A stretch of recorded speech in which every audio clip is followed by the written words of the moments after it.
Today I'm showing you my real numbers in my June budget overview. I try sharing my story to remind readers that there is a way out. That with hard work, dedication, determination, motivation, it's all about having a plan for your money. And that's what gives you the true control. Holy crap, it just changed my life. They're like, oh man, Nico, it takes time, it takes dedication, it takes work. But no more credit card debt.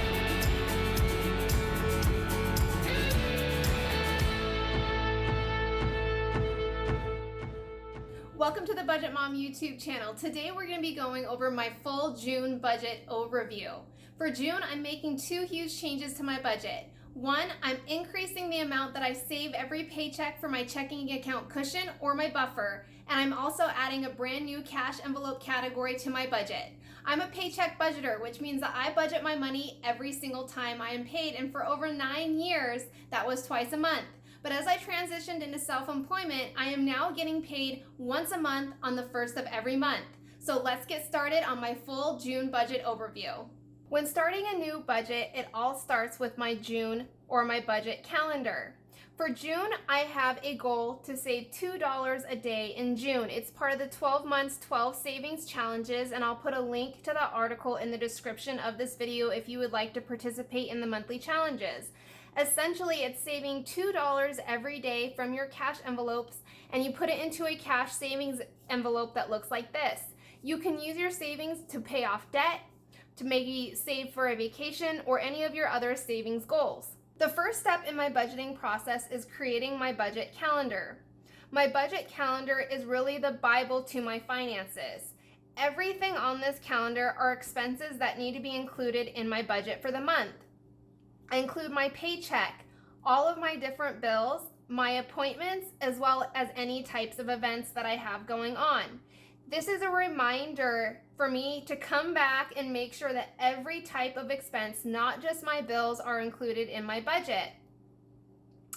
I also use the highlighter method on my budget calendars.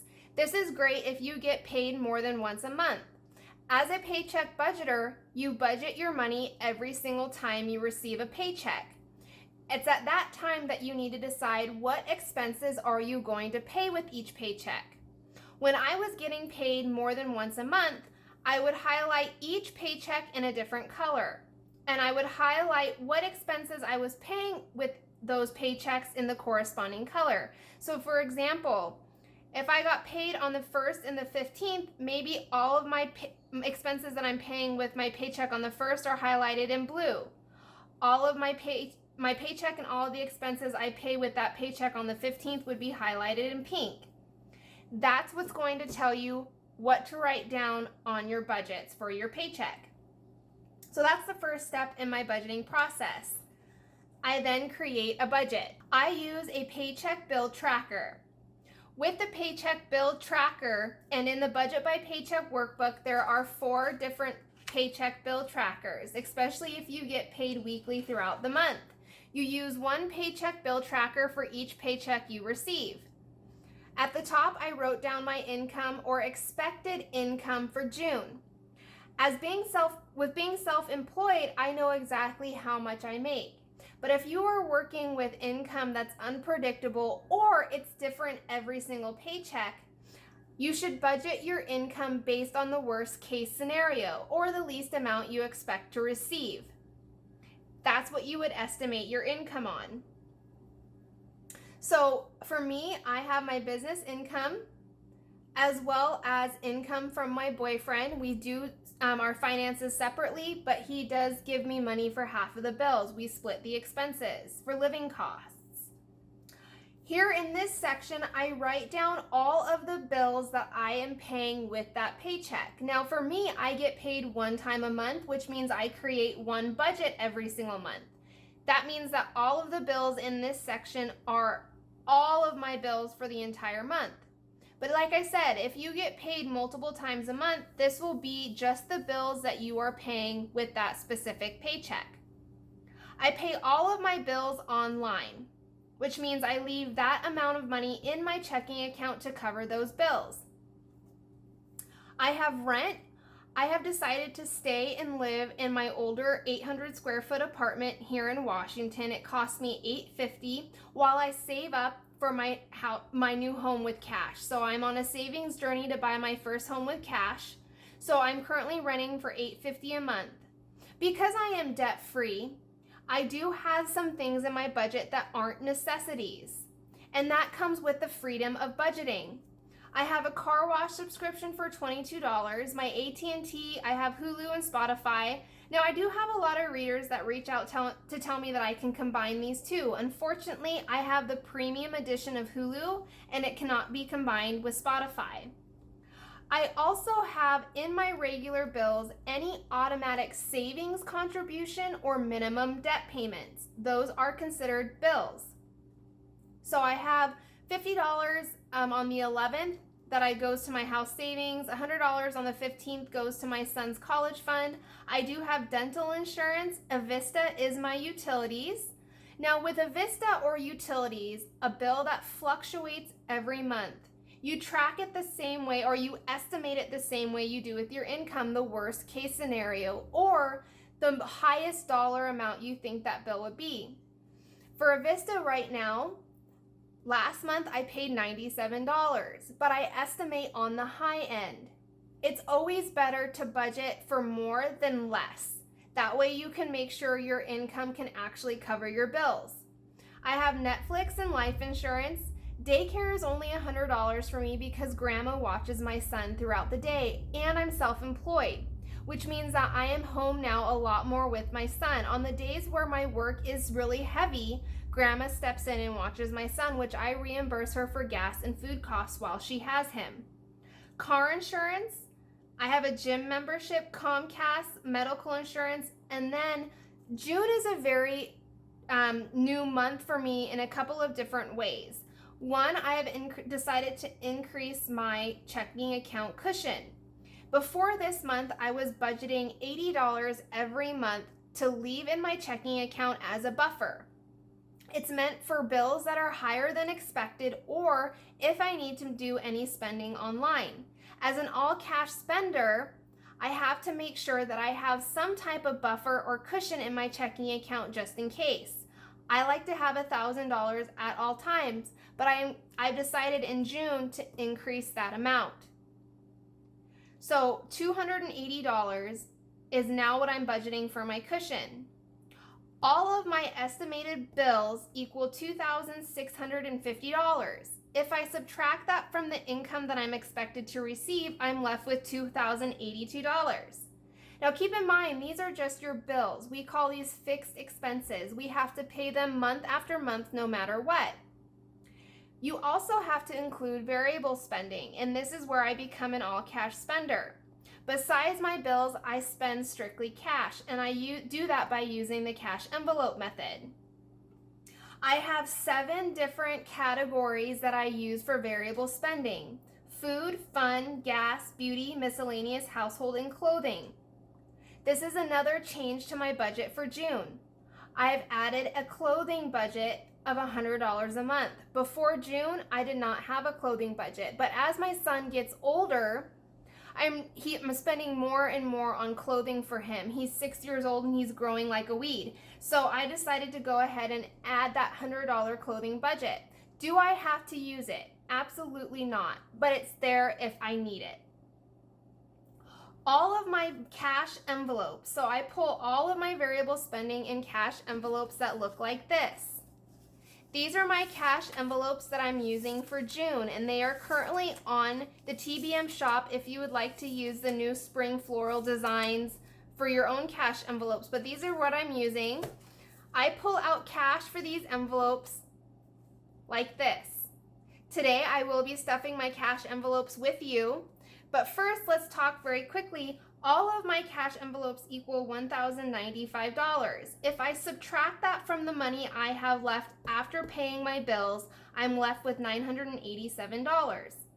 At this point in your budgeting journey and your budgeting plan, you have all of your bills planned for, you have all of your variable expenses planned for and taken care of. So now what? What do you do with any money left over after that?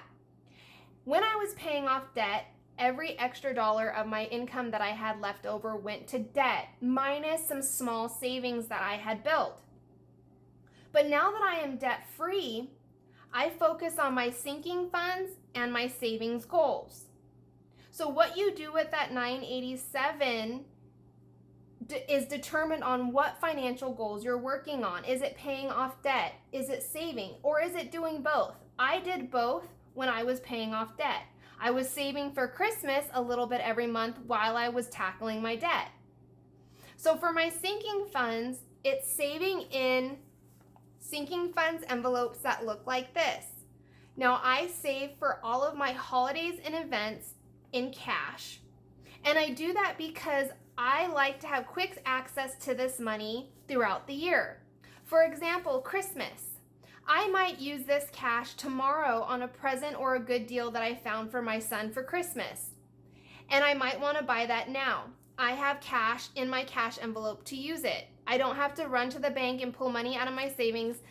This has always worked for me, just saving for future holidays and events in cash envelopes that look like this. I'm currently saving for 4th of July, my boyfriend's birthday, my son's birthday, Christmas, back to school, Valentine's Day, and car maintenance. Now, the only savings in my sinking funds that is not a cash envelope is my car maintenance fund. That is a separate savings account at my credit union that I do an online transfer on payday. So I just transfer $40 from my checking account into that savings account on payday. All of my sinking funds equal $239. If you subtract that from the income I had left after paying my bills and taking care of my variable spending, I'm left with $748. So now what? I took care of my holidays and events. I'm prepared for the future with cash. Now it becomes my next savings goal, and my big goal is saving for my house. So every extra dollar that I have in my budget gets thrown at that, and I have $748 to use for that savings goal. Using a zero-based budget, every dollar of your income should be spent and have a plan somewhere in your budget. When I first started the zero-based budget, one of the things that made me feel very uncomfortable was bringing my checking account down to zero. Since you're spending every dollar of your income, or it has a plan to be spent, I felt very uncomfortable time and time again of it getting so low. So that's why I contribute every single month to my checking account cushion. After I have a plan for my money, or when my budget is filled out, the next step I do is fill out my cash envelope breakdown. Because I pull out cash for my variable spending as well as my sinking funds, I fill out a worksheet that looks like this. I write down all of the different cash envelopes that I'll be using for this budget, the amount for each envelope, and then I break it out by bill denominations. Now, June is kind of a weird month. Usually what I do is I like to take out bills starting with the biggest bill down to the lowest bill. And I do that because what I've kind of noticed on my financial journey is that it's harder for me to spend the bigger bills than it is the smaller bills. And a lot of the time, what I found happening over and over again was that a lot of the cash that I saved from my cash envelopes were bigger bills because I already spent the smaller bills. So it's just something that I kind of noticed. But June is a very weird month because we're doing the $2 a day in June, and I'm gonna need ones to complete that challenge. So I decided to go ahead and take out a lot more ones this time. That's the great thing about the cash envelope breakdown, is you can really use it to go ahead and plan out how you're going to spend your money in your cash envelopes. So I run to the bank after I pay all of my bills online. So all of these bills, I run to the bank and pull out money for my variable spending and my sinking funds, and that looks like this. So here's all the cash that I pulled out for all of June's cash envelopes. So the first thing that I do is I start with my first variable spending envelope, food, $400. I use the cash envelope breakdown to see what bill denominations I need for that envelope. So it's 3 $100 bills, 150, 120, 2 10s, and 10 ones.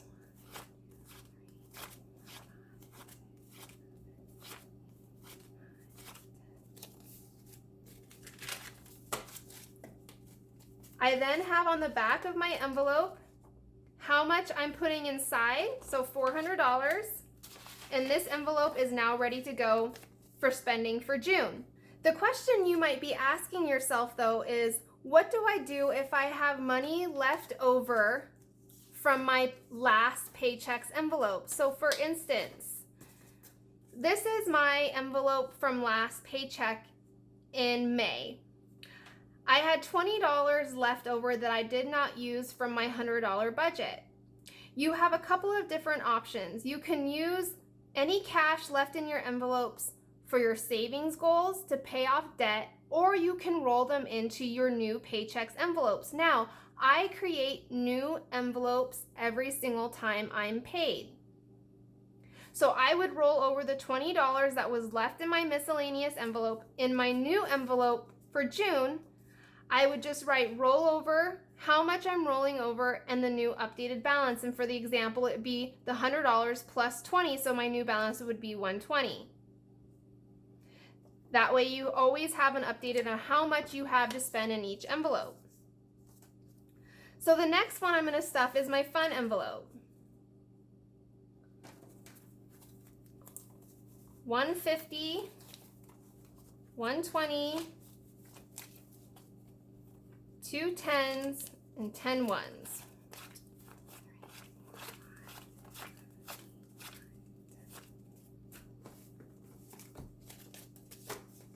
Put this inside. This envelope is now done, and you would do that for each envelope.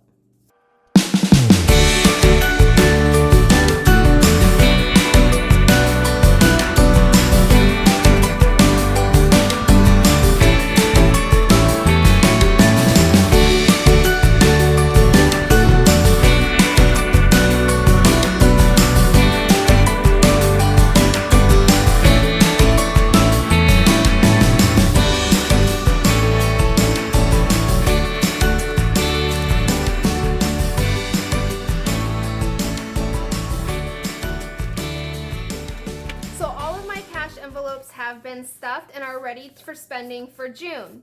Now I decided with my old paycheck envelopes that I was not going to roll over any of the cash that I had left over. Instead, I decided to go ahead and save it all for my house savings. So I'm not rolling over any new cash into my new June envelopes. So now it's time to stuff my sinking funds, and they go into envelopes that look like this. So for Christmas, I need $150, $120, and 3 ones.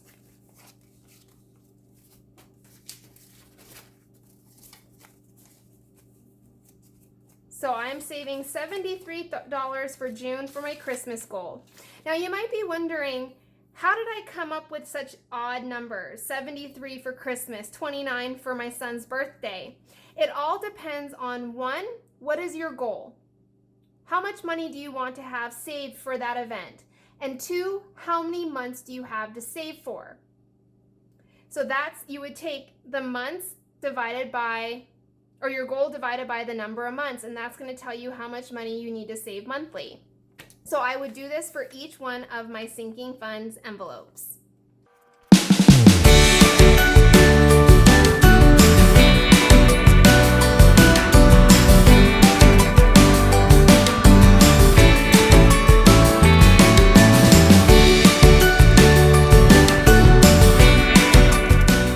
So all of my sinking funds have been stuffed, and those are saved for. All of my variable cash envelopes have been stuffed and are ready for spending for June. The next thing that I like to do is I like to track what happened and what I just completed with my June budget. So one of the ways I do that is tracking my sinking funds. I track all of my sinking funds goals on this savings tracker. All of my goals are listed up at the top, and I track every single time I add to one of those envelopes. So for June, here is where I went in and added how much I put into each envelope, and then my new ending balance as well as my new beginning balance in July when I add again to those envelopes. So tracking and Tracking my sinking funds as well as any other visuals is what I also like to do after preparing my budget. So this has been my full June budget overview. If you found this video helpful,